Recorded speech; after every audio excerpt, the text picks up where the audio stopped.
Hello dear students, मैं डीएनयूबी आपका स्वागत करता हूं हमारे ऑनलाइन प्लेटफॉर्म पर। तो यहाँ पर आपके लिए एक मैं प्रश्नावली आपका 1.1 है ना, प्रश्नावली 1.1 का आपको यहाँ पर क्वेश्चन लेकर आया हूँ। प्रश्नावली आपकी जो 1.1 है, ठीक है, प्रश्नावली 1.1 का आपको यहाँ पर जो क्वेश्चन है, कौन सा 5वां नंबर का क्वेश्चन है आपके कक्षा 10वीं, ठीक है, कक्षा 10वीं का जो आपका यहाँ पर जो फेलाई आपका अध्याय दे रखा है फर्स्ट चैप्टर, उसका आपको यहाँ पर 5वां नंबर का क्वेश्चन है। प्रश्नावली आपको 1.1 का प्रश्नावली आपके यहाँ पर जो एक्सरसाइज 1.1 है ना, उसका आपको कौन सा 5 नंबर का क्वेश्चन है। इससे पहले के जो भी क्वेश्चन है ना, मैं आपको कहां पर बता चुका हूँ, ऐप पर बता चुका हूँ, जो हमारी एप्लीकेशन है, ठीक है। क्योंकि और आपको उसमें आपको क्या सभी को मैं आपको क्वेश्चंस के साथ आपको सभी एग्जांपल्स भी मैंने आपको इसी तरीके से उसमें आपको करवाए, ठीक है। तो एक हमने क्या एक बैच लॉन्च किया है, उस बैच का नाम है क्या आपका आरंभ बैच। बहुत सारे बच्चों ने इसको क्या एनरोल कर रखा है, ठीक है। आप भी चाहते हैं कि हम भी इस बैच को एनरोल आपको करें, तो मात्र आप अभी क्या 999 रुपए में एनरोल कर सकते हैं, ठीक है। उसके लिए आप हमें कांटेक्ट कर सकते हैं, ठीक है। तो इस नंबर पर आप कांटेक्ट कर लीजिएगा 8878775008, और ये आप कर सकते हैं 8878091639, इन पे आप क्या संपर्क कर सकते हैं, ठीक है। तो यहां पर हम अब इस वीडियो को स्टार्ट करते हैं, ठीक है। सभी जानकारी आप इन 2 नंबर्स पे आपको मिल जाएगी, ठीक है। तो वैसे आपको क्या करना है, ये दोनों ही आपकी कॉलिंग नंबर भी हैं और आपके व्हाट्सएप नंबर भी हैं। तो यहां पर आपका क्वेश्चन दिया गया है, क्वेश्चन आपको यहां पर दिया गया है, क्वेश्चन आपको यहां पर दिया गया क्या कि जांच कीजिए कि क्या किसी प्राकृतिक संख्या मतलब नेचुरल नंबर्स, प्राकृतिक संख्या n के लिए, किसके लिए, प्राकृतिक संख्या n के लिए संख्या 6 की, आप यहां पर थोड़ा इसको यहां पर सही कर लीजिएगा। ये आपको क्या देख रहा है, 6 की पावर n है, क्या है 6 की पावर n, 6n नहीं, क्या है 6 की पावर n, ठीक है।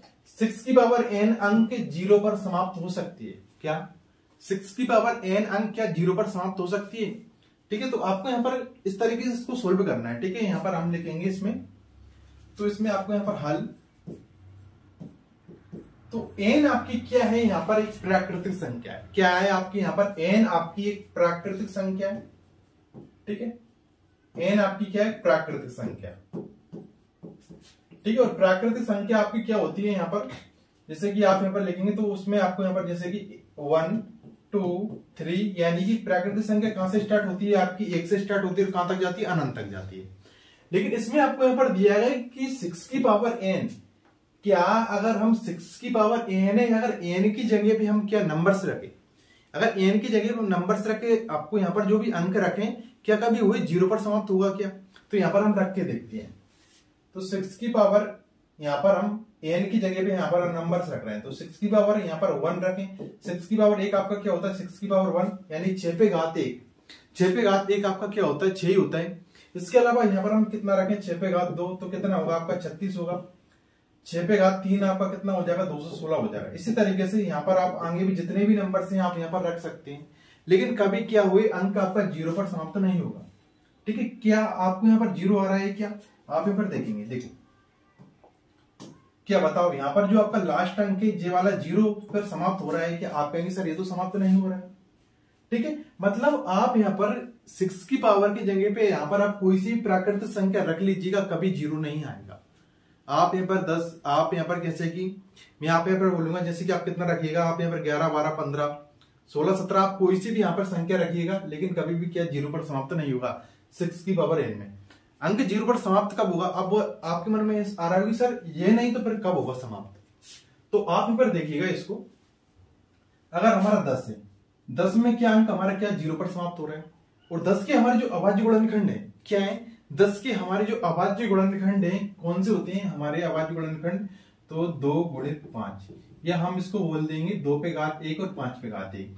इस हिसाब से हम 20 देखें तो 20 के हमारे अभाज्य गुणनखंड क्या होते हैं, 2 गुणित 5। इस हिसाब से हम 30 देखें, 30 के हमारे अभाज्य गुणनखंड क्या होते हैं, 3 गुणित 2 गुणित आपके यहाँ पर 5, ठीक है, या हम, ठीक है, इस तरीके से होते हैं।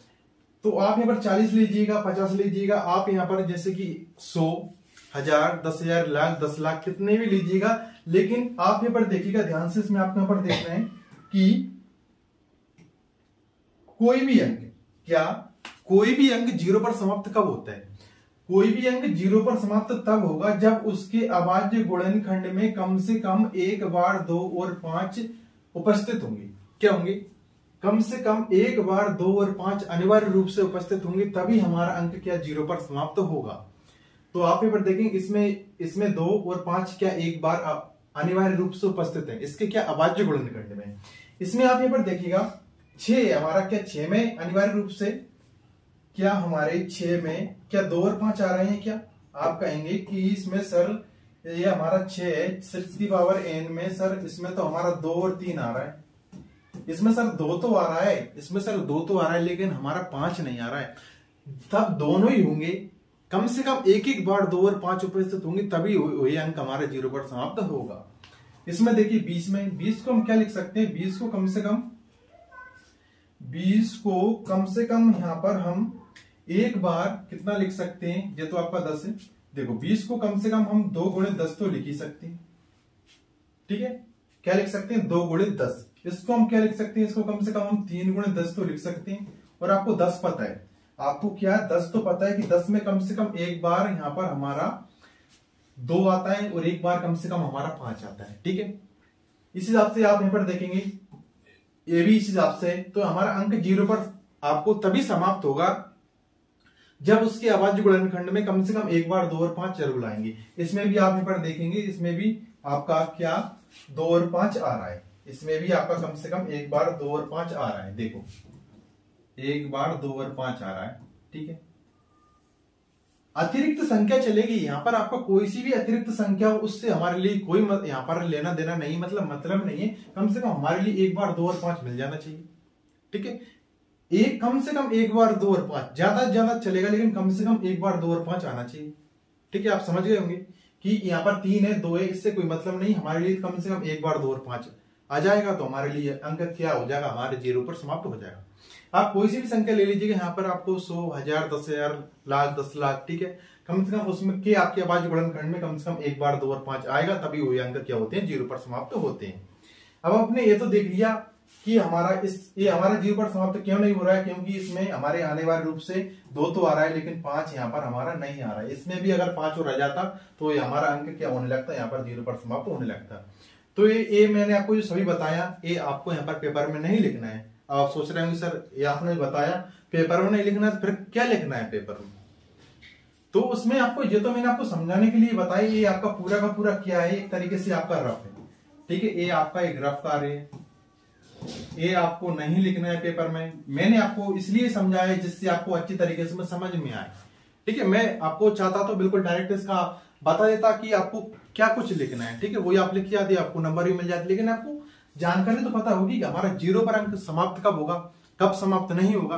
तो आप समझ चुके हैं कि कम से कम एक बार 2 और 5 आएगा, तभी हमारा अंक 0 पर समाप्त होगा। इसके अलावा अगर हमारा अंक किसी जो संख्या है, अगर किसी संख्या के अभाज्य गुणनखंड में 2 और 5 नहीं आते कम से कम एक बार, तो ये हमारा अंक क्या 0 पर समाप्त नहीं होता है, ठीक है? तो उसको हम क्या, जैसे कि ये तो हमारा हो रहा है नॉर्मल, अब हम लिखना कैसे वही आप यहां पर देखिएगा।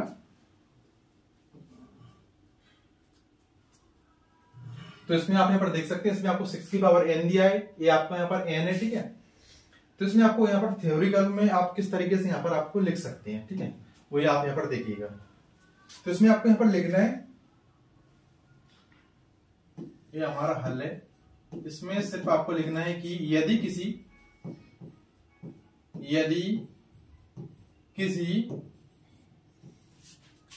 संख्या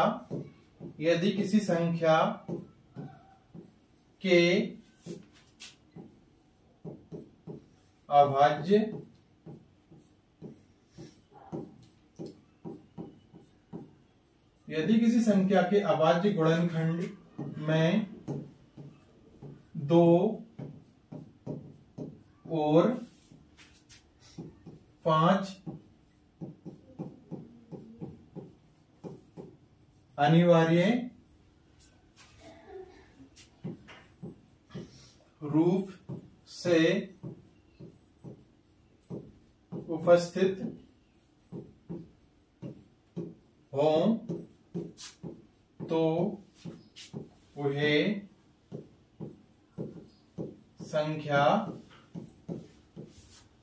0 पर समाप्त होती है। ठीक है, ये हमने लिख लिया। अभी आपने समझा, मैंने आपको समझाया कि कम से कम एक बार 2 और 5 आना चाहिए, तब ये हमारा क्या होता है, अंक क्या 0 पर समाप्त होता है। ठीक है, कम से कम एक बार 2 और 5। ठीक है, तो वही हमने यहाँ पर लिखा है कि यदि किसी संख्या की अभाज्य गुणनखंड में 2 और 5 अनिवार्य रूप से उपस्थित हो तो वही संख्या हमारी क्या होती है, 0 पर समाप्त होती है। इसके बाद आपको यहाँ पर दिया है कि आपको क्या दे रखा है, आपको यहाँ पर दिया है संख्या क्या दी गई है, आपको यहाँ पर देखेंगे, आप यहाँ पर आपको संख्या क्या दी गई है, आपको यहाँ पर 6 की पावर n, ये आपका क्या है 6 की पावर n आपको यहाँ पर दिया है। ठीक है, तो इसमें अपन यहाँ पर लिखेंगे 6 की पावर n। ठीक है, 6 की पावर n की हम अभाज्य गुणनखंड क्या कर सकते हैं, तो 2 गुणित 3, इसको आप यहाँ पर कुछ इस तरीके से यहाँ पर लिख सकते हैं। और यहाँ पर इसको हम 6 की पावर n को कुछ इस तरीके से यहाँ पर लगा सकते हैं कि 2 की पावर n गुणित 3 की पावर n। ये हमने क्या अलग अलग तरीके से इनको क्या घातों को लिख दिया है यहाँ पर। ठीक है, 2 की पावर n अलग कर दिया, 3 की पावर n यहाँ पर हमने क्या अलग कर दिया। ठीक है, तो अब आप यहाँ पर देख सकते हैं कि हमारा जो आपको यहाँ पर लिखना है, सिंपल सा आपको यहाँ पर लिखना है कि 6 की पावर n में 6 की पावर n ऐसा लिख लीजिएगा आप। ठीक है, 6 की पावर n के अभाज्य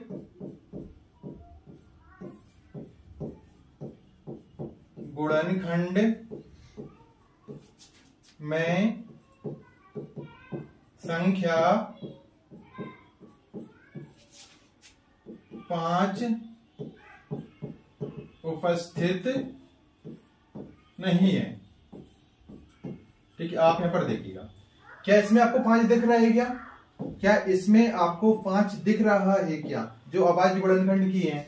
इसके तो आपको सिर्फ क्या चाहिए कि अभाज्य गुणनखंड क्या है, आपको सिर्फ 2 आया है और 3 आया है, इसमें 5 नहीं आया। इसमें हमने क्या लिखा है कि 2 और 5 आएंगे तभी तो वही अंक क्या 0 पर समाप्त होगा। इसमें तो आपको नहीं है, क्या नहीं है, 5 नहीं है। अगर 5 और कम से कम एक बार होता तो वही हमारा अंक क्या हो जाता है, 0 पर समाप्त हो जाता। ठीक है, तो 5 उपस्थित नहीं है, तो आप यहां पर लिख लेंगे अतः n के किसी भी मान के लिए 6 की पावर n 0 पर समाप्त नहीं होगा। इतनी सी इसमें आपको लिखना थी, वो तो मैंने आपको जो समझाया ना, जे वाला पूरा का पूरा, ये तो मैंने आपको समझाया। ठीक है, जैसे आपको क्या समझ में आए। इसमें क्या अगर देखो 2 और 5 आता तो क्या 0 पर समाप्त होता है, वही इसमें क्या 2 और 5 तो नहीं आया, इसमें 2 तो आया, सॉरी इसमें क्या 2 तो आया है लेकिन क्या 5 नहीं आया। इसलिए हमने लिखा कि इस संख्या में क्या आपकी क्या 6 की पावर n के अभाज्य गुणनखंड में संख्या 5 उपस्थित नहीं है। अब आप सोच रहे हैं कि ऐसा मत सोचना कि इसमें सर अभाज्य गुणनखंड क्या होते हैं, सर भाज्य संख्या क्या होती है, अभाज्य संख्या क्या होती है, वो सभी क्या वीडियो इससे पहले की जितने भी वीडियो है ना कहां पर है, ऐप पर है। ठीक है, अगर आप भी कोर्स ले लेते हो ना तो आप भी बिल्कुल हमारी जो सभी क्लास है, सभी सब्जेक्ट की क्लासें स्टार्ट हो चुकी है। ठीक है, एक आपको अच्छे लेवल से इसको आपको पढ़ाया जा रहा है और आप बिल्कुल घर बैठकर भी अच्छे से अच्छी तैयारी कर सकते हो। सिर्फ आपको क्या करना है, हमारे साथ बने रहना है और आपको कंटिन्यू क्लास लेना है। ठीक है, तो आप बिल्कुल इस बैच को क्या कर सकते हो, एनरोल कर सकते हो। ठीक है, मात्र 999 रुपए ही आपको देना है। 999 रुपए में आपको यहाँ पर ऐसा मत करना है थोड़ा और सर कम कर दीजिएगा फीस, क्योंकि उसमें भी बहुत कुछ है। ठीक है, आपको यहाँ पर जो टेक्निकल टीम होती है उसे देना पड़ती है, जीएसटी वगैरह होती है, सभी कैंसिल करने के बाद कुछ नहीं है। ठीक है, आप तो इस बार क्या किया है, मात्र आप तक एक बेहतर आपको तैयारी आप कर सकें और आपको बिल्कुल बहुत कम रुपए में अच्छे से अच्छी तैयारी आप कर सकें। ठीक है, और इससे पहले की सभी क्लास के लिए आप बिल्कुल बैच को एनरोल कर सकते हैं। तो आई होप कि आपको जो मैंने आपको समझाया आपको अच्छी तरीके से समझ में आया होगा। ठीक है, तो मिलते हैं नेक्स्ट क्लास में। ठीक है, तो इससे पहले कि आप क्या अगर क्लास देखना चाहते हैं तो बिल्कुल बैच को जल्दी जल्दी एनरोल करिएगा। मात्र अभी उस बैच की जो है फीस है मात्र 999 रुपए है। ठीक है,